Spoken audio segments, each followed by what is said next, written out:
Mau'izatul Hasanah dalam hal ini akan disampaikan oleh Kiai Haji Muhammad Faiz Subran Makmun, LCMA, Khatib Surya PBNU, dan pengasuh Pondok Pesantren Darul Rahman Jakarta. Kepada beliau kami haturkan.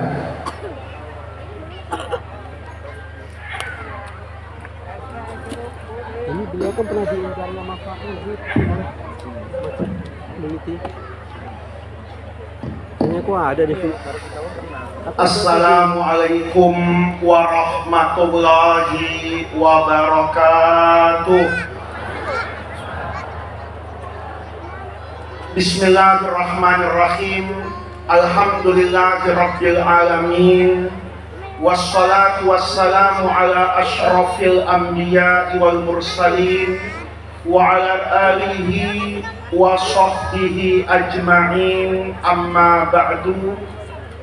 Segenap para alim ulama yang saya muliakan, para kiai, para guru, para tokoh masyarakat, saya mohon maaf tidak menyebutkan nama beliau satu persatu, tetapi tidak mengurangi rasa hormat dan ta'zim kita kepada guru-guru kita semua, pengasuh pondok pesantren Raudhatul Quran, Ibu Nyai Gus Yahya beserta keluarga besar Al-Malfurlah Bapak Kiai Haji Ali Komaruddin, pejabat-pejabat pemerintah yang hadir pada malam hari ini, yang saya muliakan Bapak Wali Kota, juga dari Kapolres, dari Kodim, pengurus Jamiyah Nahdlatul Ulama,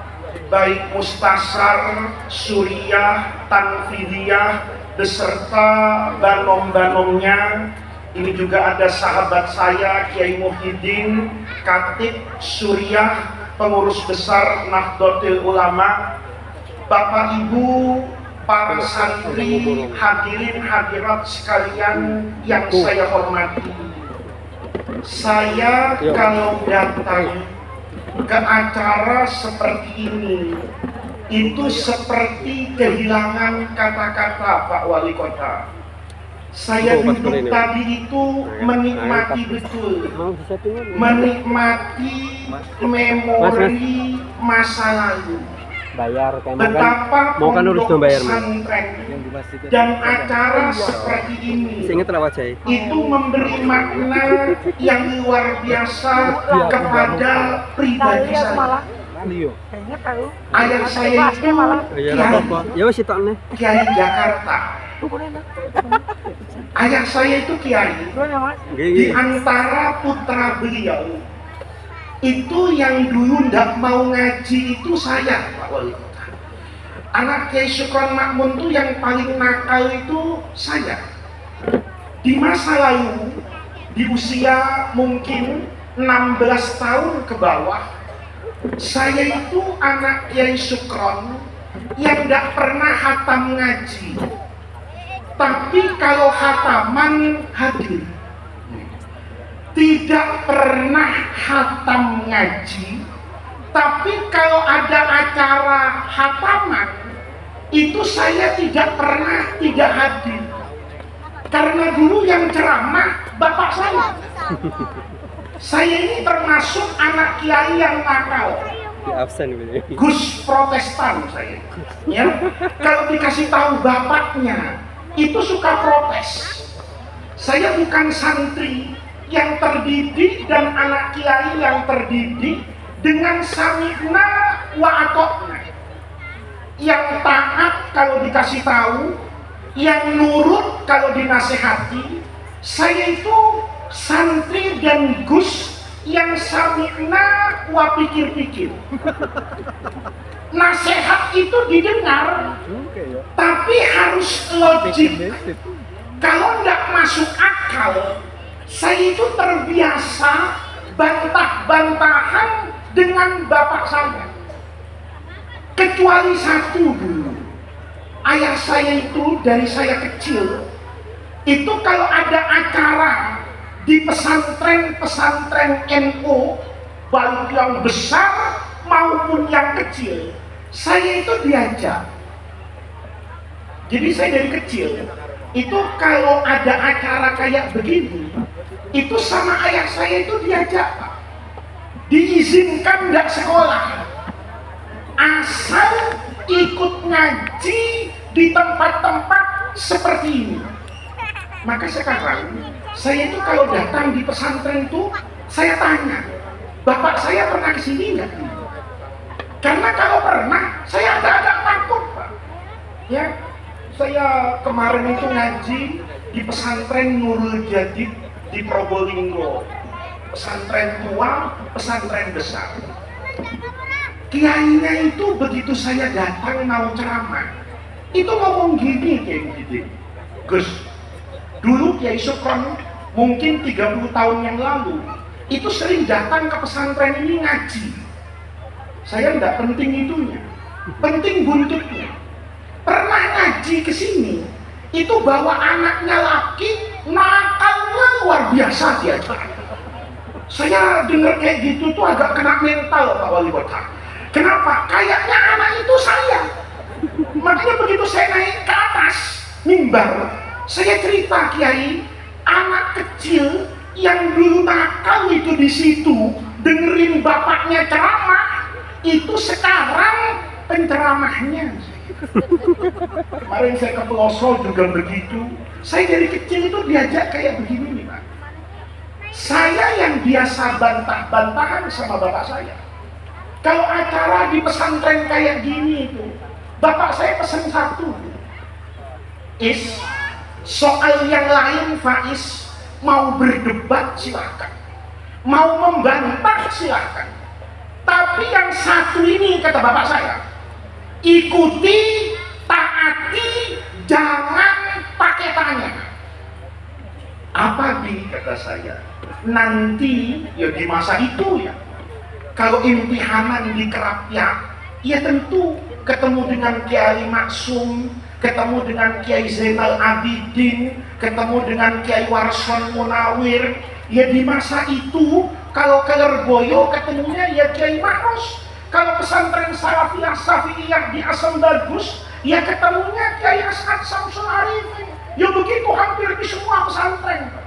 Kata bapak saya, kalau kamu datang di pesantren nanti, pesan ayah saya itu cuma satu. Kamu ketemu kiai di pesantren, cium tangannya, tatap matanya. Saya pikir-pikir, ngapain gitu loh. Tapi karena bapak saya itu darah Madura, yang soal ini saya lihat dari tatap matanya itu serius. Ini kalau nggak ditaati, karok kayaknya kalau orang Madura ini, dicelurit saya kayaknya. Maka hari itu saya itu taat. Ketemu kiai, saya mesti cium tangannya, saya tatap matanya. Saya itu nggak bisa bahasa Jawa, tapi ada satu diksi bahasa Jawa yang saya ingat sampai sekarang. Kata ayah saya, kalau nanti kiainya mau, kamu diidoni. Saya bukan orang Jawa, mudah-mudahan tidak salah. Diidoni itu transformasi, ya, perpindahan ludah dari satu mulut ke mulut yang lain. Itu bayangin Pak Wali, kalau zaman Covid kan ngerinya luar biasa itu. Bisa disuap saya ini, kenapa? Dropletnya pindah. Kata bapak saya, pokoknya cium tangannya, tatap matanya.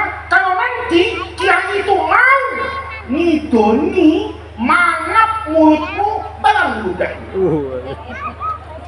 Ini yang ketawa mau enggak kira-kira? Ayo, ya, ludah saya lumayan banyak nih ceramah dari tadi pagi. Saya dulu, Kiai, itu nurut sama bapak saya soal yang ini. Saya nggak pernah bantah. Pokoknya perintah bapak yang ini saya ikuti. Besar, kata bapak saya, serius kamu kalau ngaji. Saya ketemu dengan Mufti Agung di Mesir sehari Jumat. Kata sehari Jumat, waktu ikut khataman kitab, kata sehari Jumat, kamu itu jangan cuma ngambil sanad ilmu, tapi juga cium tangannya orang alim itu, pandang matanya, bertabarruk dengan bekasnya. Karena sudah besar, agak ilmiah saya tanyanya, Walima Maulana, kenapa guru? Saya harus cium tangan guru saya harus pandang mata orang alim itu. Apa kata saya Jumat dulu ya? Kalau kamu cium tangan saya, maka kamu mencium tangan yang pernah mencium tangan, yang tangan ini mencium tangan, yang tangan ini mencium tangan, bertemu dengan tangannya Imam Syafi'i, bertemu dengan tangannya Imam Malik, naik ke Imam Nafi', naik ke Abdullah bin Umar, naik ke Umar bin Khattab, naik ke Rasulullah. Kalau kamu cium tangan gurumu, maka kamu pernah mencium tangan yang bertemu dengan tangan yang bertemu dengan tangan, bersambung sampai tangannya Rasulullah Shallallahu Alaihi Wasallam. Itu mahalnya mondok di Raudhatil Quran. Kalau cuma ngapalin Quran, kalau cuma belajar, nggak usah ke pesantren sekarang.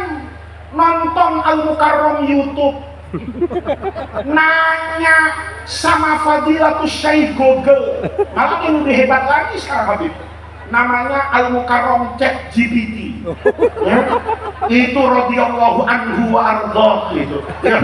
Nanya apa saja ya, coba aja sekarang yang punya HP itu, bahasa punya aplikasi Chat GPT, tulis saja pentingnya belajar sanad Al-Quran, makalah akan disampaikan di depan pondok pesantren Raudhatul Quran. Itu ChatGPT ngerjain kurang semenit, nanti masih nawarin lagi, ini kepanjangan apa kurang panjang. Kalau dibilang kurang panjang, dibuatin makalah yang panjang, masih nanya lagi. Apa Anda membutuhkan video yang memiliki relasi yang sama dengan apa yang akan Anda sampaikan? Itu dijawab oleh teknologi. Tapi barokah itu tidak lewat teknologi.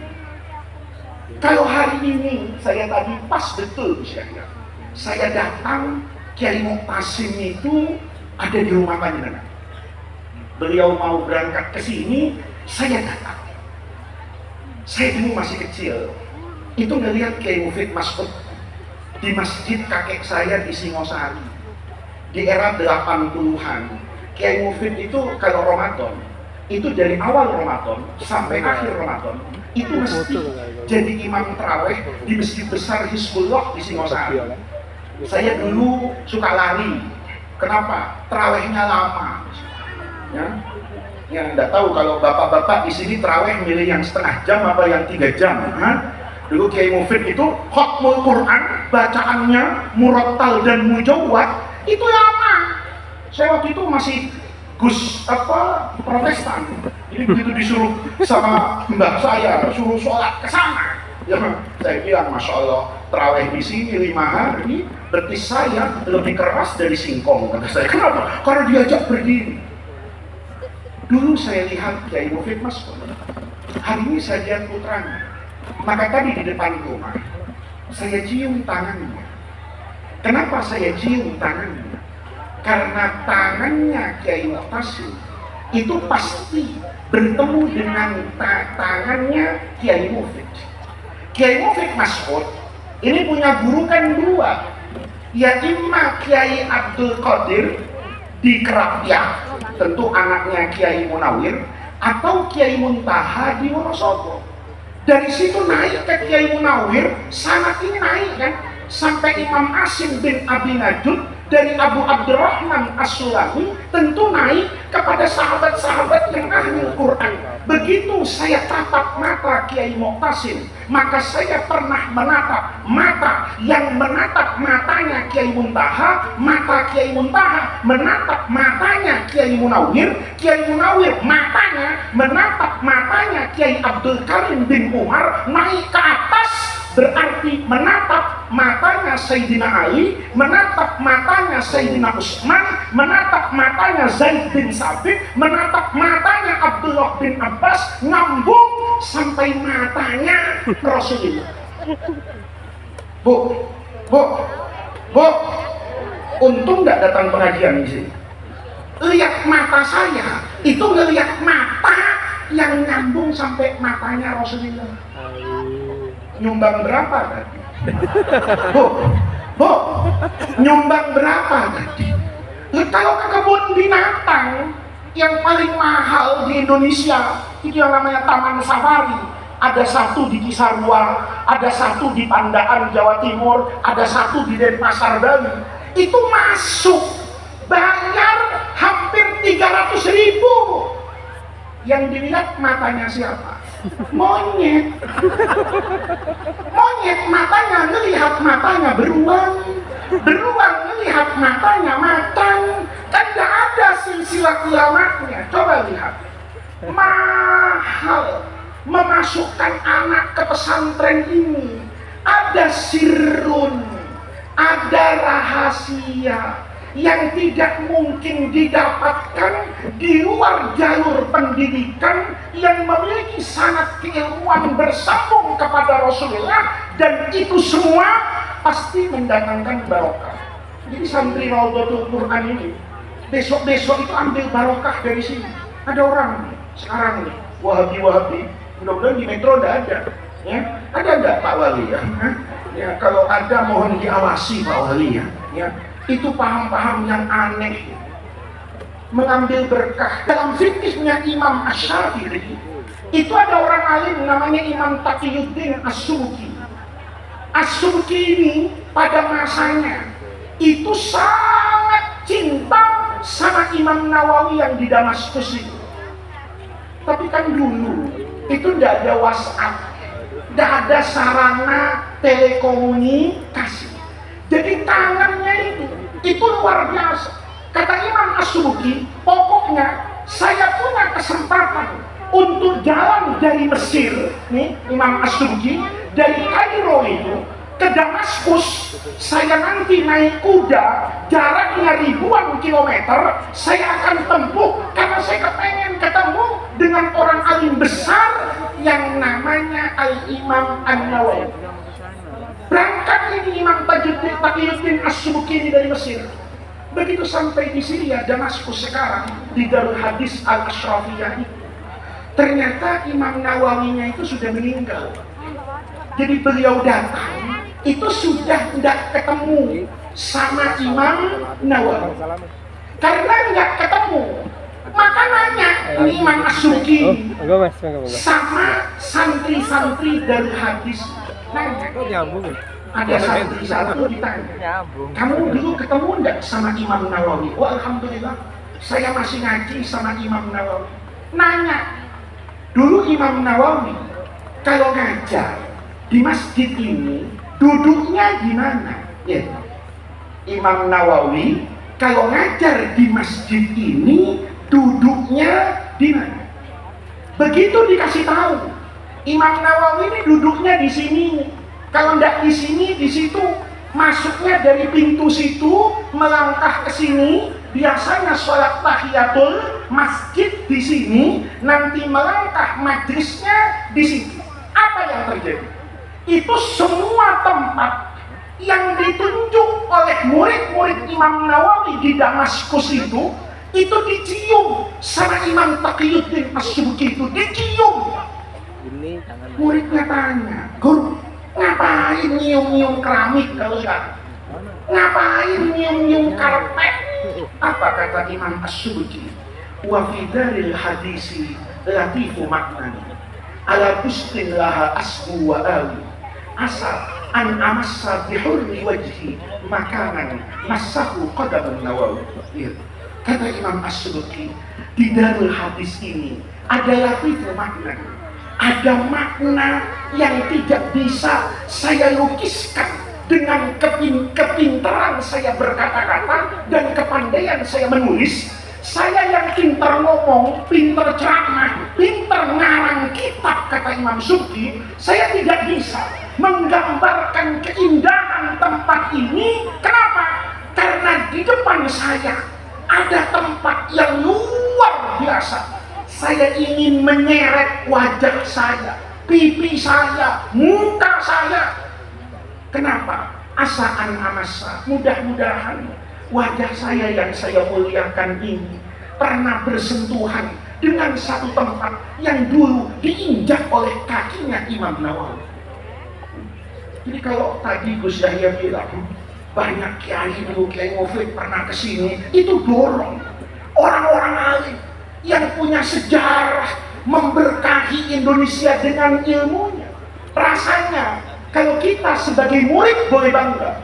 Tidak ada sanad Al-Quran yang dibawa ke Indonesia di akhir abad ke-19 kemarin itu kecuali melalui jalur Kiai Munawir di Krakowiak itu. Rasanya tidak ada orang Indonesia seperti sekarang bisa punya sanad Quran kemana-mana kecuali pada masa itu dibawa oleh Kiai Munawir. Kiai Munawir turun kepada santrinya, santrinya turun kepada santrinya, sampai kita hari ini itu menyambung mata rantai ulama.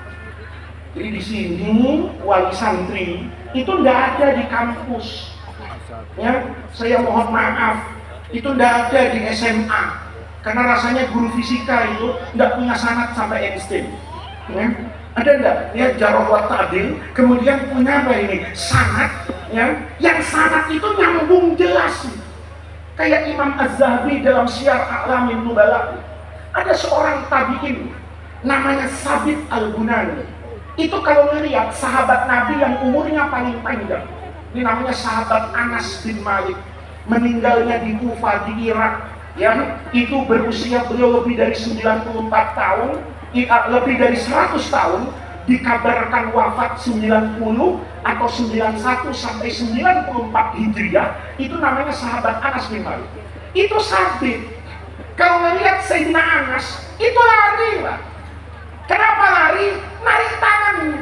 Kata Anas, kamu kenapa sih tangan saya kok ditarik-tarik? Apa kata Sabit?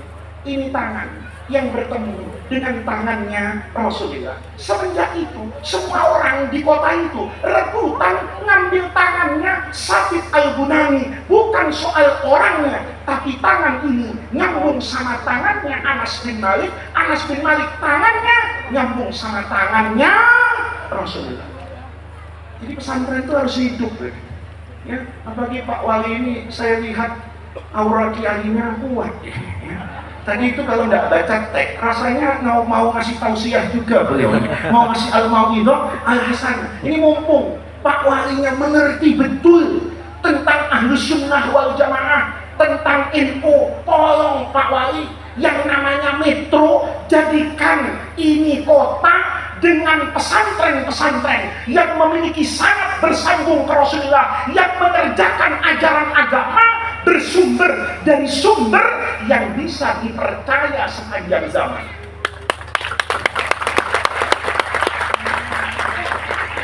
Raudhatul Quran ada berapa Gus sekarang? Ada 5. Berarti kalau tahun depan ada 10, Pak Wali ini 2 periode. Ya, jadi kalau nanti Raudhatul Quran ini ada 10, Pak Wali ini jadi berapa periode Kiai Muhyiddin ini, ya? Kalau nanti pesantren ramai di sini, ahli sunnah hidup, ajukan Gus, ya, amandemen undang-undang. Cocok. Mudah-mudahan pimpinan daerah bisa dipilih lebih dari 2 kali kalau dibutuhkan oleh dunia pesantren. Nah gitu, ya. Ini bapak-bapak, saya ngomong begini nih, karena ini sejatinya perjuangan kita. Mukjizat Rasulullah yang akan mengangkat izzul Islam itu ya Raudhatul Quran. Saya dulu ngaji sama Prof. Quraisy Shihab. Prof. Quraisy itu cerita, karena Prof. Quraisy itu ahli Quran, ya hidupnya dengan Al-Quran dan tafsir. Prof. Quraisy itu cerita gini, mukjizat yang Allah berikan kepada semua nabi itu berbeda dengan mukjizat yang Allah berikan kepada Rasulullah. Saya nanya waktu itu, bedanya di mana? Sederhana kata beliau. Semua mukjizatnya yang Allah berikan kepada semua nabi itu biasanya bersifat indriawi. Indriawi itu mukjizatnya sekedar bisa dilihat oleh panca indera manusia. Mata kagum, misalnya nih, ya, mata kagum. Gimana nggak kagum? Nabi Ibrahim dibakar nggak mempan. Mata ini kagum. Tapi kata beliau dulu, mukjizat yang kayak begini ini itu nggak kekal abadi. Kalau mukjizatnya Rasulullah itu tidak bersifat indriawi. Dia mukjizat yang paling besar itu Quran. Nanti dia akan hidup dan berkembang sepanjang masa seiring dengan tingginya ilmu pengetahuan orang. Nih, kita kadang-kadang salah nih. Ya. Kalau ada kiai bisa Jumatan di Mekah, itu terus kiai khos. Jadi kalau ada kiai di metro, ini Jumatannya masih di metro, itu kiai biasa. Itu kiai PCNO. Loh, kok kiai Muhyiddin? Oh, kiai Muhyiddin Jumatannya di Mekah. Itu biasanya orang bangga betul. Mukjizat yang kayak gini, karomah yang kayak gini, nggak awet kata guru saya. Nggak awet. Ayo, nih kita pikirin. Dulu guru saya bilang gitu. Mukjizat semua nabi, hebatnya itu sementara, mengagumkannya sementara, nggak abadi. Tapi mukjizatnya Rasulullah nanti dilihat dari aspek apapun Al-Quran, dia akan menjadi pemenang sepanjang zaman. Saya dulu nggak ngerti, maka saya bilang contohnya apa, Bu? Guru saya bilang gitu. Coba kamu perhatikan, mukjizat nabi-nabi dulu apa yang paling kamu ingat? Saya jawab, Nabi Ibrahim. Apa mukjizatnya Nabi Ibrahim? Nggak mempan dibakar. Itu mukjizat terbesar. Kata guru saya, dan kemudian nanti saya alami di Jakarta. Mukjizat nggak mempan dibakar dulu hebat. Sekarang belum tentu. Kalau tidak percaya, saya punya pengalaman pahit ceramah di depan anak SD. Saya alhamdulillah Pak Wali, ceramah depan siapa aja pernah, termasuk depan anak TK. Saya pikir ibu-ibunya yang mau dengerin, tahu-tahu anak TK se-TK. Itu panitianya tega betul dengan saya. Baru mulai 3 menit, yang ini nangis, yang itu naik ke atas mimbar, kacau saya hidup saya. Saya bilang, kapan saya ceramah berhentinya anak TK? Sekali dia anak SD, saya tidak bisa lupa. Kayak sekarang nih, mau Idul Adha, saya disuruh ceramah di SD di Jakarta. Kata kepala sekolahnya, Gus, nanti tolong ya, karena mau Idul Adha, ya ceritalah tentang korban atau haji atau Nabi Ibrahim. Oh siap, kata saya. Cerita saya, anakku, Nabi Ibrahim itu Nabi yang hebat. Kenapa Nabi Ibrahim hebat? Karena Nabi Ibrahim itu tidak mempan dibakar. Dulu saya diceritain guru saya, mukjizat terbesar Nabi Ibrahim nggak mempan dibakar. Saya diam, hebat memang. Tapi anak SD sekarang nih, saya lupa. Kalau saya diceramahin begitu, mungkin nurut saya. Saya lupa. Generasi Samsung dan iPhone ini, ya, itu daya kritisnya itu luar biasa. Saya ceramah kayak begitu, ada anak SD itu angkat tangan. Pak, saya mau ngomong. Masya Allah, saya seumur hidup baru kali itu ceramah diinstruksi orang. Saya ceramah depan siapa saja, depan profesor di kampus, menteri, wakil presiden, tenang semuanya. Tapi giliran depan SD, instruksi. Pak, saya mau ngomong. Asalnya saya diemin. Ngokok. Anak SD sekarang kan berani lah. Ya? Pak, saya mau ngomong. Saya tanya, ada apa nak? Saya nggak setuju dengan omongan bapak. Masya Allah, saya di Basul Masail aja nggak pernah kalah. Mengapa depan anak SD saya harus jadi kayak begini, kata saya. Anak itu ngomong, saya nggak setuju dengan yang bapak sampaikan tadi. Penasaran saya suruh naik. Sini nak. Ada apa nak? Saya nggak setuju dengan ceramah bapak. Loh kenapa? Kata bapak, Nabi Ibrahim itu nabi yang hebat karena nggak mempan dibakar. Kalau ukuran kehebatan itu hanya nggak mempan kalau dibakar, tetangga saya ngomongnya begitu. Tetangga saya nggak kalah hebat dengan Nabi Ibrahim. Saya penasaran, tetangganya nak, siapa tetangganya? Ya Nabi Ishak, kata saya, Nabi Yakub, Nabi Zakaria, bukan. Kiai, bukan. Wali Songo, bukan. Tetangga saya bukan kiai, bukan habib, bukan ulama, bukan nabi, bukan rasul. Saya tanya, lalu tetanggamu siapa? Pemadam kebakaran. Saya kena mental. Itu kalau belajar logika mantek, mantiki betul. Ayo. Pemadam kebakaran itu, kalau ada api, didatangi. Nabi Ibrahim itu dalam hidupnya sebetulnya tidak mau ketemu dengan api. Makanya Nabi Ibrahim itu waktu diikat sama Raja Namrud itu, kan malaikat Jibril turun. Ibrahim, tenang. Kata Ibrahim, tenang. Kenapa Jibril nggak lihat api segede itu? Kata Jibril, tenang. Saya sudah bawa jimat bersertifikat halal. Ya. Jimat bersertifikat halal. Oh itu jimat bersertifikat halal. Kata Nabi Ibrahim, kata malaikat Jibril, tenang Ibrahim, kamu tidak akan terbakar api yang panas dan membakar. Kata Allah, ya nar kuni bardan wasalaman ala Ibrahim. Untungnya malaikat Jibrilnya juga hatam alfiyah. Narnya pakai nakiroh, coba pakai ma'rifah. Oh, spot jantung Nabi Ibrahim. Begitu ya naru, kata Nabi, alhamdulillah nakiroh. Kata ahli nahwu, nakiroh itu tufidul umum istighraq, mencakup semua. Jadi hari itu Pak sama Ibu nih, waktu Allah berfirman buat Nabi Ibrahim itu, ya naru kuni bardan wa salaman, ada perempuan di metro masak nasi sampai kiamat kurang 2 hari nggak matang.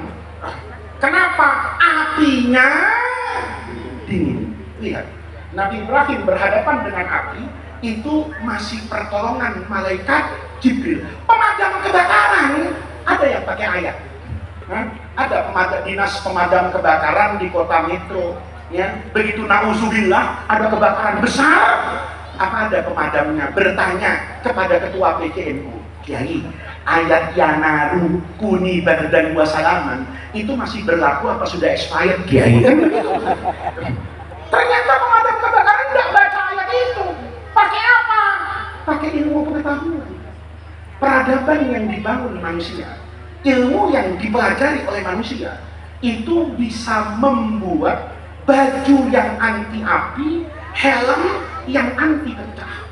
Saya dulu punya teman pembalap, Pak. Saya nggak ceritain namanya, pembalap terkenal. Begitu pulang, habis balapan di rumahnya, tasyakuran karena menang.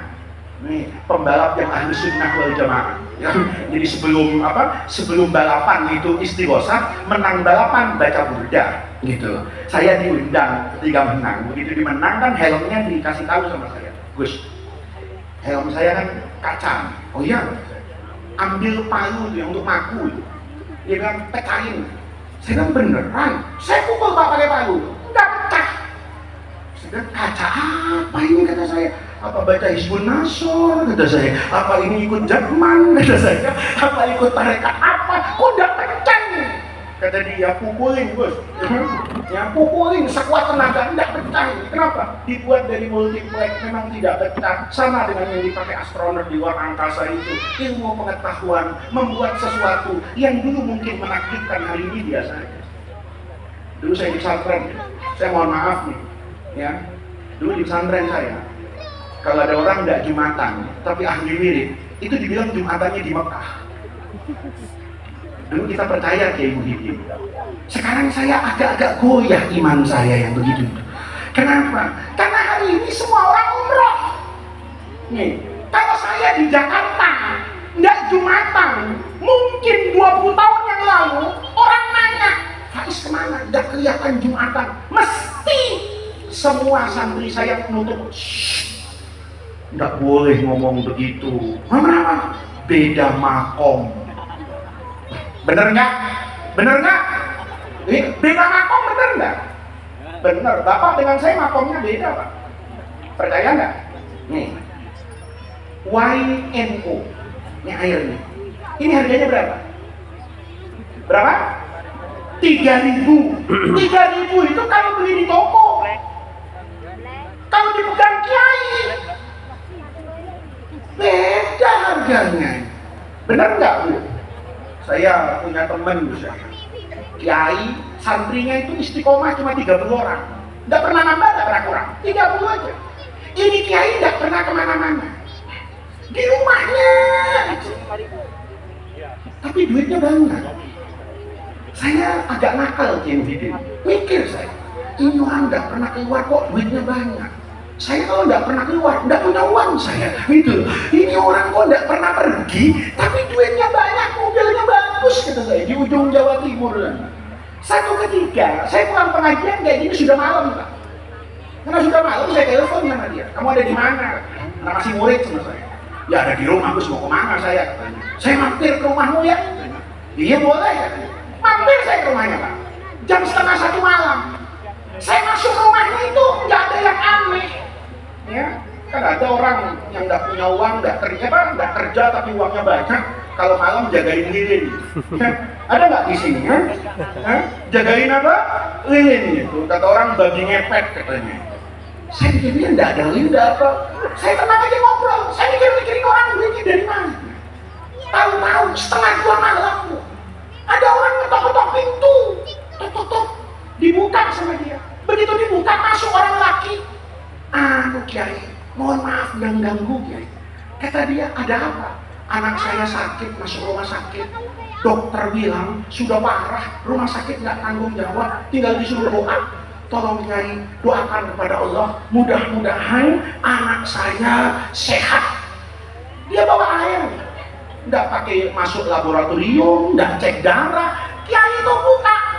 Oh ya sudah, mana airnya? Dibuka, dibacain doa. Doanya nggak saya baca depan bapak-bapak, ya kan? Supaya nanti bapak-bapak kalau punya masalah datang ke rumah saya di Jakarta, kan gitu. Kalau doanya saya baca sendiri sekarang, bapak-bapak nggak lagi nyari kiai, gue udah tahu doanya, kan begitu. Dibacain doa, ringkas, ditiup, ditutup, ngomong nih. Bawa pulang nanti kasih sama anaknya, minumin, baca sholawat, ibunya sholat duha besok pagi. Selesai. Begitu selesai, ngasih amplop. Ini orang pakai peci jam 1:30 malam ngasih amplop. Saya ini kan termasuk pakar amplop, ya. Saya amplop tuh dari luar sudah tahu, Pak, berapa isinya. Saya bisa menerka. Saya bilang ini kalau ibarat hadis. Ini amplopnya sahihun lidzatihi rawahul Bukhari, ini kata saya. Ini bukan saja muttasil tapi ma'atul mulazamah, ini kata ahli hadis ini. Saya pikir-pikir nih, hadis kok amplopnya sahih betul, cuma begitu. Karena ini masih murid saya ambil, pinjam amplop, kata saya. Saya buka, Pak, Masya Allah isinya merah semua, merah dan pakai peci. Ya. Kalau merah nggak pakai peci nggak usah dihitung, ya kan? Itu cuma mendatangkan rasa perih di dalam hati. Ini tebal betul. Begitu tebal saya dikasih tahu, iya ya, ternyata beda makom. Air yang di toko 3.000 timbang disembur sama kiai, Masya Allah, itu uang cukup untuk belanja 1 bulan. Orang makomnya beda nggak? Beda makom kan? Beda, percaya saya dengan adanya beda apa ini? Makom. Tapi kalau ini logik. Tapi kalau Jumatan sekarang dibilang beda makom, tidak ada orang percaya. Ayo, Faiz kemana itu? Kok Jakarta sudah idza nudiya lis-sholati min yaumil jum'ati fas'au ila dzikrillah itu kok tidak ada dia? Orang dulu bilang Faiz Jumatan di Makkah itu dulu, Masya Allah. Jadi beliau itu wali. Iya, khawas itu tua sedikit roh Islam itu makomnya kan begitu. Kalau dulu. Sekarang tidak ada orang mau dengar, Pak. Kenapa? Orang umroh tiap hari. Kalau sekarang nih ada kiai di metro jam 12 siang Jumatan tidak keluar ngomong Jumatan di Mekah, orang metro tidak percaya. Kenapa? dia tinggal telepon saudaranya di umroh. Bu, ibu lagi umroh ya? Iya, tungguin ya bu, di bab sana nanti, di bab Jibril. Kenapa? Yai lagi umroh, sekarang Yai lagi Jumatan di Mekah sekarang. Apa kata saudara kita di umroh? Jumatan apa? Di sini masih jam 8, imamnya masih tidur. Jumatan di mana? Ayo coba lihat. Kalau sekarang di jam yang sama tidak Jumatan, di Mekah itu masih jam 8. Kalau dia mau Jumatan depan Ka'bah bersama orang-orang di Mekah, hilangnya jangan duhur, asar, menjelang maghrib. Orang percaya kemana asar nggak ngaji? Kiai masih Jumatan di Masjidil Haram. Lihat, dulu orang nggak mempan dibakar istimewa. Sekarang orang nggak mempan dibakar. Itu contohnya. Oleh karena itu, mukjizat yang Allah berikan ke Rasulullah itu bukan itu. Mukjizat ini yang anak-anakku jaga di pesantren Raudhatul Quran, yang anak-anakku nanti mudah-mudahan sudah hafal Quran, nanti bisa menyambung pelajaran, belajar ilmu tafsir, belajar ilmu balaghah, nanti akan menemukan betapa Al-Quran itu dicari dari banyak sisinya. Dia membuktikan bahwa itu pasti datangnya dari Allah. Kalau tidak datang dari Allah, pasti kacau. Saya kasih contoh yang ringan, satu yang berat, selesai itu pengajiannya selesai. Yang ringan. Dulu, itu ada orang nanya sama guru saya di surah Al-Ahzab. Ketika Allah Subhanahu wa Ta'ala mau membatalkan hukum tabanni. Tabanni itu dalam tradisi jahiliyah, ngangkat anak angkat ini diposisikan sama dengan anak kandung. Nama bapak aslinya itu dibuang. Jadi kalau saya nemu anak namanya Ahmad, bapaknya namanya Mahmud. Begitu saya angkat jadi anak, maka dia jadi Ahmad bin Muhammad Faiz. Dikasih warisan seperti anak kandung, diperlakukan seperti anak kandung. Ini diharamkan oleh Islam. Untuk membatalkan itu, Bapak kan tahu, Allah kasih metafora di surah Al-Ahzab. Tidak mungkin seanak itu punya dua bapak, sebagaimana tidak mungkin ada dalam diri setiap manusia dua hati. Ayatnya menarik itu. Tidak usah pakai balaghah yang dalam. Ma ja'alallahu li rajulin min qalbayni fi jawfihi. Allah itu tidak pernah menciptakan li rajulin buat seorang laki-laki itu min qalbayni dua hati fi jawfihi. Ini ada orang yang dulu tidak senang dengan Al-Quran. Tentu saya tidak mau membahas bahwa kata-kata rojul dalam bahasa Arab itu bisa juga mencakup perempuan, itu urusan lain. Tapi terjemahan sederhananya yang terbayang oleh orang awam, yang namanya rojul itu laki-laki. Allah bilang dalam Al-Quran, tidak mungkin di dalam rongga dada seorang laki-laki ada dua hati. Orang itu protes sama guru saya. Guru, rasanya Quran ini kurang tepat dalam memilih kata. Saya waktu itu agak kaget. Ini untungnya kita ngaji di mana-mana, ada orang yang berani nyalahin Quran. Guru, kata dia, rasanya Quran ini nggak pas pakai kata. Loh, kenapa? Karena bukan cuma laki-laki, perempuan juga di dalam rongganya itu hatinya cuma berapa? Satu. Nggak mungkin ada manusia punya dua hati. Mau laki, mau perempuan, pasti di dalam rongga dadanya hatinya cuma satu. Tapi kenapa Quran kok milihnya li rajulin? Kata guru saya, mau kamu pakai apa? Ya harusnya pakai kata netral, guru. Ma ja'alallahu li basyarin, ma ja'alallahu li insanin. Kenapa kok harus ma ja'alallahu li rajulin? Saya waktu itu karena baru ngaji, itu kaget.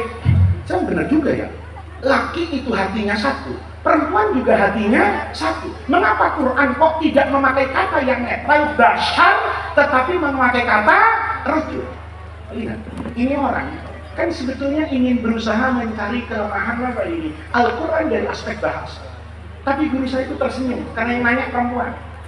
Dia tanya sama yang nanya, Ananda ini masih gadis, apa sudah nikah? Kata anak tadi, saya masih gadis guru. Saya nggak ngerti tuh. Nanya ini kok malah yang ditanya sudah nikah apa belum? Saya sempat suzon. Jangan-jangan naksir guru saya sama perempuannya. Kenapa ditanya sudah punya suami atau belum? Begitu dijawab, saya belum nikah. Maka guru saya itu tersenyum. Karena kamu belum nikah, maka kamu tidak bisa memahami ayat ini dengan benar. Seandainya kamu pernah menikah, dan punya bayi, pasti kamu tidak akan menyalahkan ayat ini. Anak tadi belum paham, maksudnya apa guru? Gini, kalau ada perempuan hamil, berarti di dalam tubuhnya perempuan itu kan ada bayi. Bayinya punya hati nggak?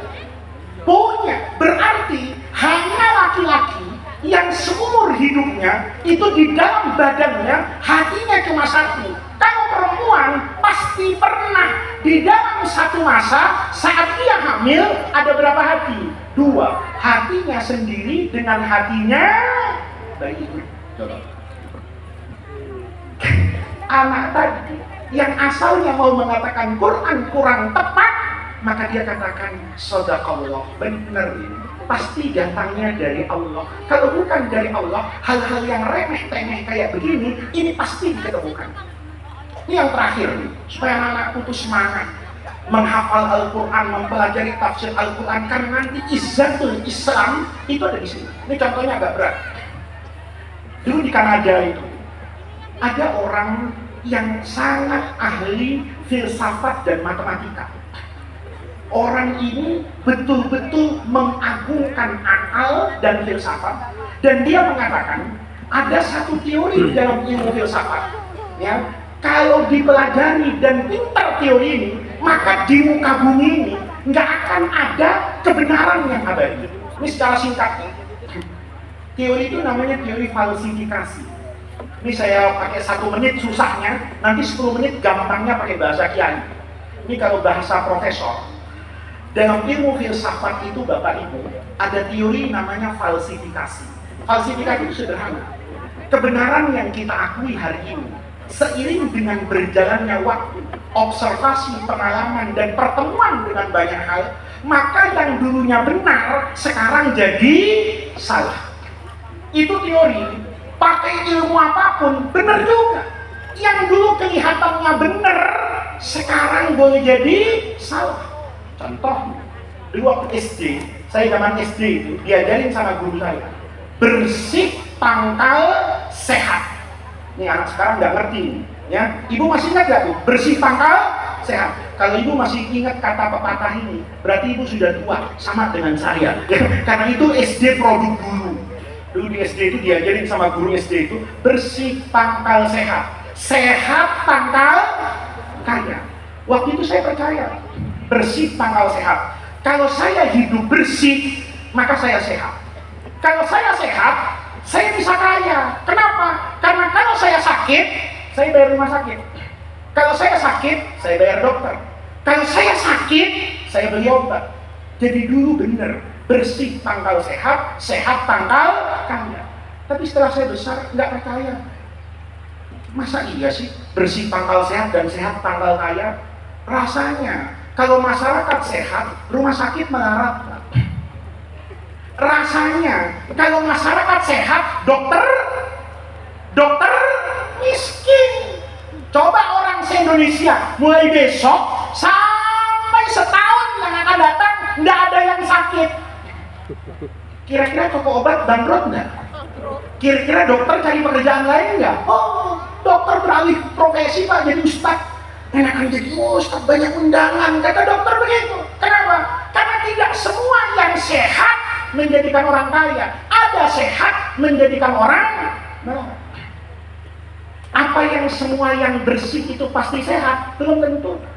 Bersih pangkal sehat itu di papan tulis. Dalam kehidupan nyata belum tentu bersih itu sehat. Saya punya anak. Anak saya itu sebersih-bersihnya orang. Kalau makan, itu ada kobokannya, ada tisu basahnya. Jadi kalau makan, baru 2 suap, itu dia cuci tangan dulu. Dibersihin lagi, padahal mau makan lagi. Sehari itu bisa mandi 4 kali, ganti baju, sebersih-bersihnya orang tuh anak saya. Satu ketika anak saya diare. Saya bawa ke dokter. Dokternya ngomong, Pak, kalau punya anak dijaga, jangan jorok, bersih kalau jadi orang. Ini anak bapak ini jorok. Saya dalam hati, kalau bukan kiai saya tabok nih dokter. Kenapa? Wong anak saya sebersih-bersihnya orang. Kenapa dia sakit? Ya karena tidak semua yang bersih sehat. Dan tidak semua yang kotor sakit. Saya pernah kiai di Jakarta itu, di sepanjang depannya penjara Cipinang itu, toral kereta api panjang. Kalau malam tuh banyak PPSU, orang yang bersihin sampah. Saya ngaji jam 1 malam. Begitu mau pulang, itu sama yang ngaji itu dibawain nasi, lauknya banyak sekali. Saya tidak minta ke saya ya, jangan ya. Saya mau ke Jakarta jauh, ini kan di Jakarta, ya kan? Kalau di sini jangan, Kiai Muhyiddin ya, basi nanti nasinya jadi rengginang sampai Jakarta. Ini saya cerita di Jakarta. Dikasih nasi banyak. Saya mikir kan, ini kalau saya bangunin orang pesantren udah tidur semua. Sementara banyak betul di belakang mobil saya. Maka saya berhenti. Di tepi jalan tuh banyak orang bersihkan sampah itu, nggak pakai sarung tangan, nggak pakai tangannya itu ngobok-ngobok sampah. Saya berhenti, saya nanya, Mas, ya Mas, ada apa Pak? Mau makan nggak? Kalau makan mau Pak. Saya keluarin tuh makanan gitu, Pak. Itu saking senengnya nanya dia, Pak betul ini makanan untuk kita. Iya makan terus sekarang. Itu temennya dipanggil semua itu. Tangannya itu habis pegang sampah, nggak ada yang cuci tangan, nggak ada yang pakai sabun, nggak ada yang pakai antiseptik gitu, nggak ada semua. Tangannya itu yang kotor, itu dilap ke bajunya. Bajunya juga saya curiga udah seminggu nggak dicuci itu, ditaruh gitu, begini, makan. Masya Allah, kata saya. 3 hari lagi, saya lewat situ lagi. Di masjid yang sama pulang, saya lewat situ lagi. Ketemu orang-orang itu. Saya berhenti. Mas, apa kabar? Orang kalau baik kan diingat orang, Pak. Apa Pak? Mau ngasih makan lagi? Saya dalam hati, saya bukan mau ngasih makan. Mau ketemu kamu semua masih hidup apa enggak? Kemarin makan dengan tangan yang kotor. Ternyata mereka sehat walafiat. Makan tangannya kotor. Jam 1 malam itu tidak pakai baju, kena gerimis di tempat sampah, malamnya lagi sehat. Kita jadi kiai sama kori, kena gerimis sedikit, kerokan nggak selesai. Coba kita ceramah nih, kadang-kadang kena angin sedikit, kerokan. Itu orang nggak pakai baju tidur dengan angin, nyatanya sehat.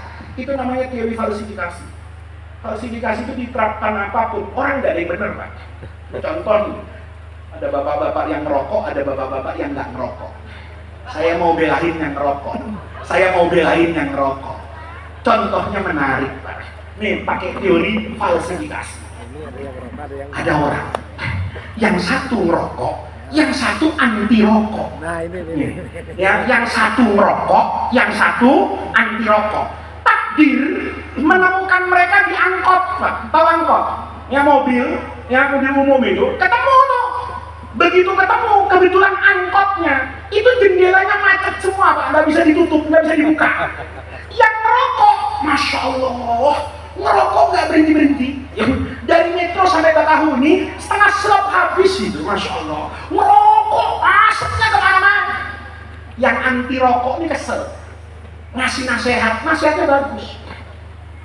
Pak, Bapak dari tadi merokoknya hebat banget. Oh iya, saya dari muda merokok. Sehari berapa bungkus, Pak? 3 bungkus.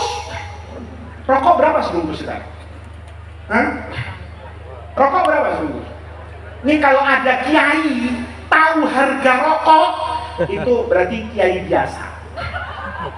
Kalau kiai khos itu tidak tahu harga rokok tapi ngerokok. Kiai khos itu tidak tahu harga sarung tapi sarungnya bagus-bagus, itu kiai khos. Karena biasanya kalau kiai khos itu tidak pernah beli kayak begitu. Ya, jadi kalau sampean itu masih suka beli rokok, nah ini belum kiai khos ini. Kalau kiai khos itu batuk saja, santrinya ada apa kiai batuk? Oh, rokoknya habis, Masya Allah. 1 slot di bawah. Ini kiai kenapa kok kayaknya mukanya pusing? Wah itu bajunya tidak ganti-ganti.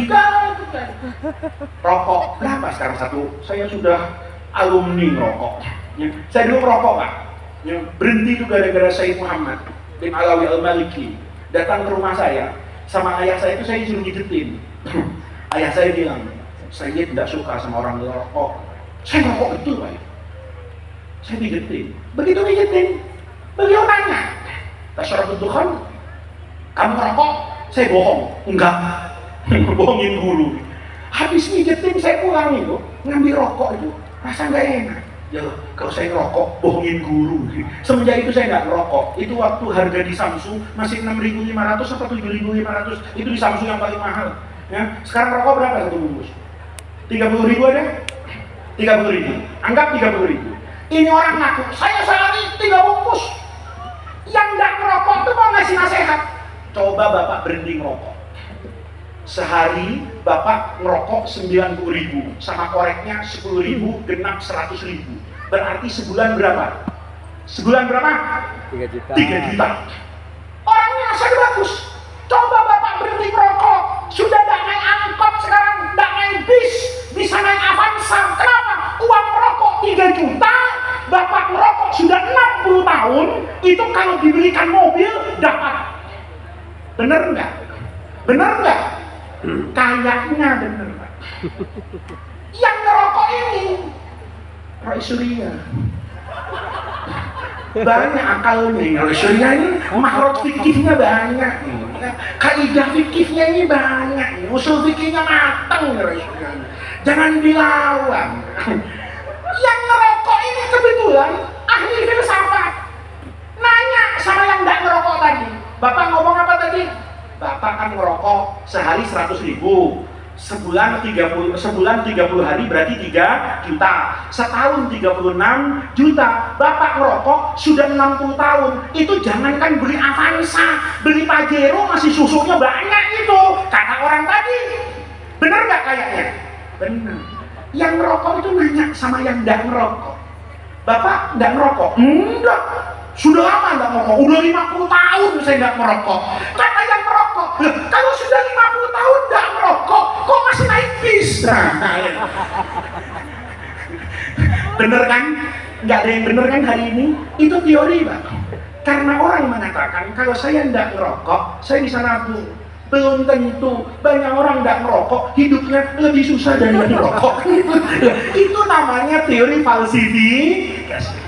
Maka orang Kanada ini Gary Miller, dia datang ke toko buku, dia mau beli Quran. Kata dia, saya mau hancurkan Muhammad. Dia non Muslim, mau hancurkan Muhammad. Dengan apa? Dengan teori falsifikasi tadi. Semua kebenaran itu pasti kalah dengan teori ini. Maka dia beli Quran Pak. Begitu beli Quran, kata orang Jawa tuh dilalah. Tahu dilalah? Takdir. Pas dia buka, itu surah Maryam. Kaget dia. Ini Saint Mary. Maryam ini siapa? Loh, ini kan ibunya Tuhan saya, Nabi Isa. Kok bisa-bisanya ya Maryam suci dalam pandangan agama Nasrani saya, kok bisa-bisanya namanya ada di Quran? Maka dia nanya itu sama temannya. Belum ada Google zaman itu, tahun 80-an. Nanya sama temannya, Muhammad nabinya orang Islam itu nama ibunya siapa? Aminah. Dia cari surah Aminah. Bayangin, dia nggak ketemu surah Aminah. Dia buka sambil buka, kok nggak ada Aminah. Yang lebih hebat lagi, dia kaget. Kenapa nama Musa dan nama Isa itu disebut di dalam Al-Quran itu lebih banyak daripada nama Muhammad? Hidayah kalau mau datang itu nggak pakai teori Pak. Dia buka ini Quran apa? Panjang, dia pusing. Saya cari yang pendek-pendek. Sama lah, kita terawih juga gitu kan, nyari yang pendek, nggak mungkin yang panjang-panjang. Dibuka yang pendek itu. Takdir Allah mengantarkan tangannya ke surah Al-Lahab. Dan surah yang tadi kan ada yang hafal juz aman. Tabbat yada abi lahabiu wa tab. Dia baca ini, orang barat tuh kalau baca ilmu Pak serius. Begitu dia baca terjemahannya, ini surah Allah turunkan untuk kehancuran orang yang namanya Abu Lahab. Jadi semenjak hidup Abu Lahab itu sudah dapat SK masuk neraka. Nggak ada orang begitu. Kita kan hidup sekarang nggak boleh memvonis orang, oh ini ahli benar, belum tentu. Kalau sekarang dia ahli maksiat, itu kan sekarang. Siapa tahu nanti di dia bertemu dengan yang namanya husnul khotimah masuk surga. Sebagaimana ada orang ahli ibadah yang kelihatan bagus husnul hidayah, saya juga tidak bisa memastikan apakah itu ke surga, karena bisa jadi dia husnul hidayah tapi bertemu dengan su'ul khotimah. Ada orang yang su'ul hidayah tapi ketemu nanti dengan husnul khotimah, kecuali Abu Lahab. Abu Lahab itu, surah Al-Lahab itu turun, kata Allah, Abu Lahab ini masuk neraka. Maka Miller itu buka buku sejarah Asbabun Nuzul. Kata Miller, surah Al-Lahab ini termasuk surah yang pertama-tama Allah turunkan di Mekah. Dalam banyak riwayat, ini adalah kumpulan 10 surah pertama yang Allah turunkan di Mekah. Nih, berarti kata Abu Lahab, surah ini diperkirakan turun antara 1 sampai 3 tahun di masa kenabiannya Rasulullah. Jadi turunnya antara tahun pertama, tahun kedua, atau tahun ketiga. Ini satu nih. Ingat dulu nih Pak. Jadi surah Al-Lahab itu turun 3 tahun di masa kenabian awal Rasulullah Shallallahu Alaihi Wasallam. Sementara Abu Lahab diriwayatkan ini musuh Rasulullah yang umurnya paling panjang Pak. Siapa yang jahat satu lagi? Abu Jahal itu mati di perang Badar. Abu Lahab, semua ahli sejarah sepakat, selesai perang Uhud, orang masih melihat Abu Lahab itu sehat hidup di Mekah. Artinya apa?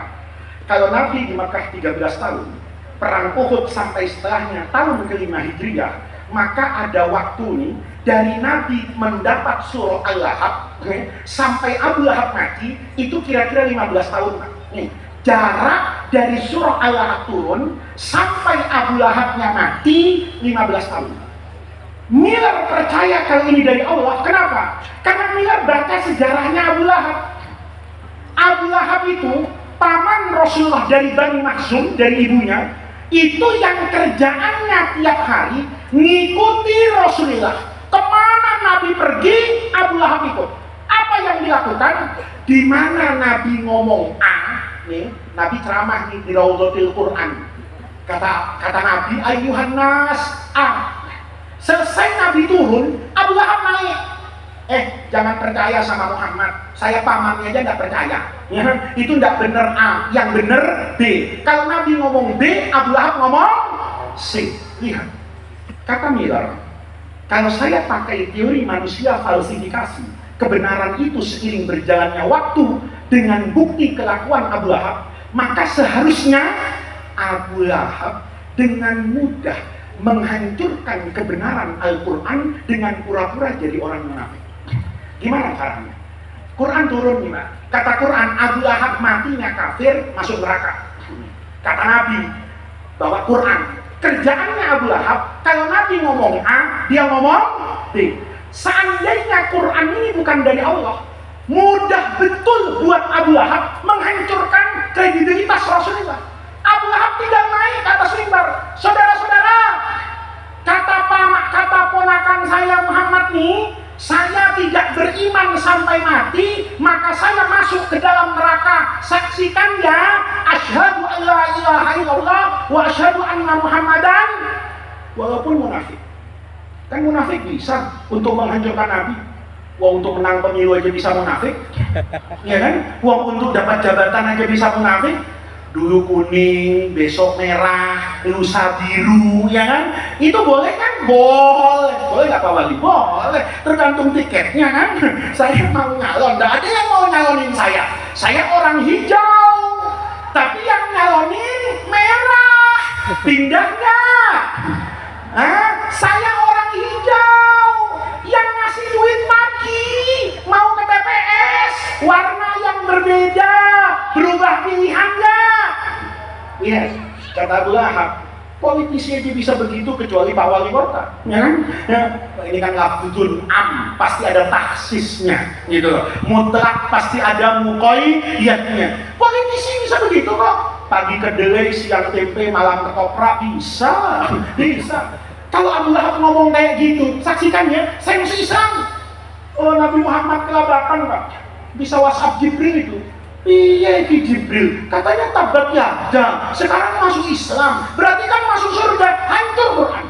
Pertanyaannya, Abu Lahab yang punya kejenisian seperti itu membolak-balikan fakta Rasulullah, mengapa dalam kurun waktu 15 tahun dia tidak pernah terfikir untuk melakukan hal ini dan meruntuhkan kredibilitas Quran? Itu karena Quran min indillah, datang dari Allah. Maka mudah-mudahan Gus Yahya, Ibu Nyai, santri-santri yang seperti ini nanti bisa menjadi duta Al-Quran.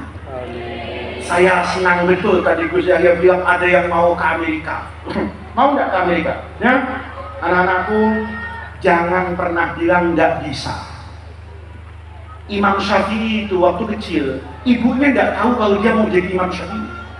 Imam Ahmad bin Hanbal itu murid paling hebatnya Imam Syafi'i. Itu setiap subuh dulu ibunya itu nggendong anaknya ke semua masjid yang ada di Baghdad. Dia berharap mudah-mudahan anak saya dapat barokahnya guru-guru hebat di Baghdad. Tanpa ibunya pernah tahu bahwa nanti pada masanya anak yang dia gendong tiap subuh ke masjid itu nanti tingkat keilmuan dan kewaliannya mengalahkan semua orang alim yang pernah dia lihat di Baghdad. Imam Syafi'i itu dulu jalan dari West Bank tepi barat di Gaza itu jalan ke Mekah. Ibunya nggak punya apa-apa, sabar betul, ribuan kilometer tuh untuk ilmu. Jadi kata ibunya Imam Syafi'i, kan lahir Imam Syafi'i itu di Palestina. Ayahnya Idris itu meninggal di Palestina. Maka ibunya berjiwa besar, nak, kalau kita hidup di sini, kamu nggak jadi orang alim. Ayo saya gendong nak ya ke Mekah, sabar.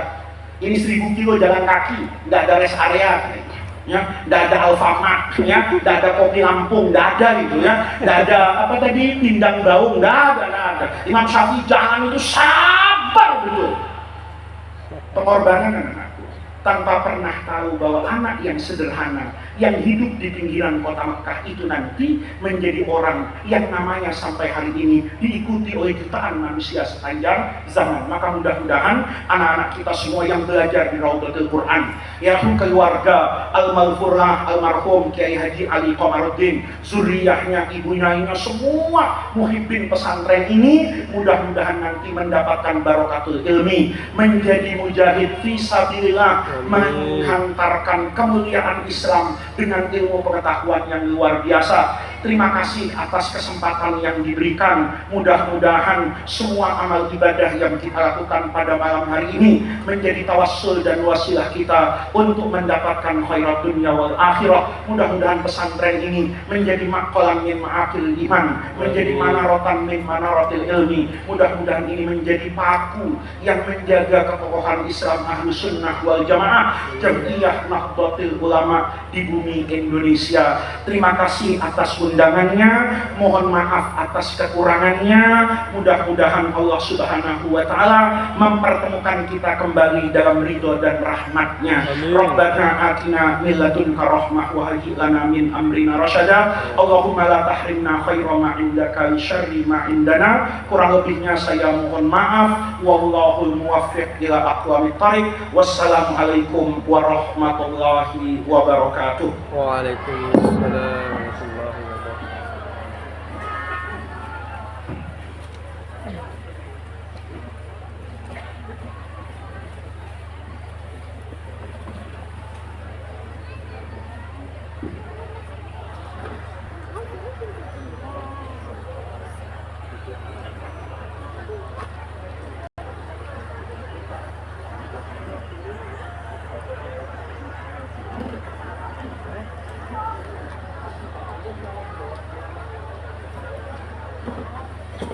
Bapak Ibu tamu undangan, sampailah kita di penghujung acara pada malam hari ini.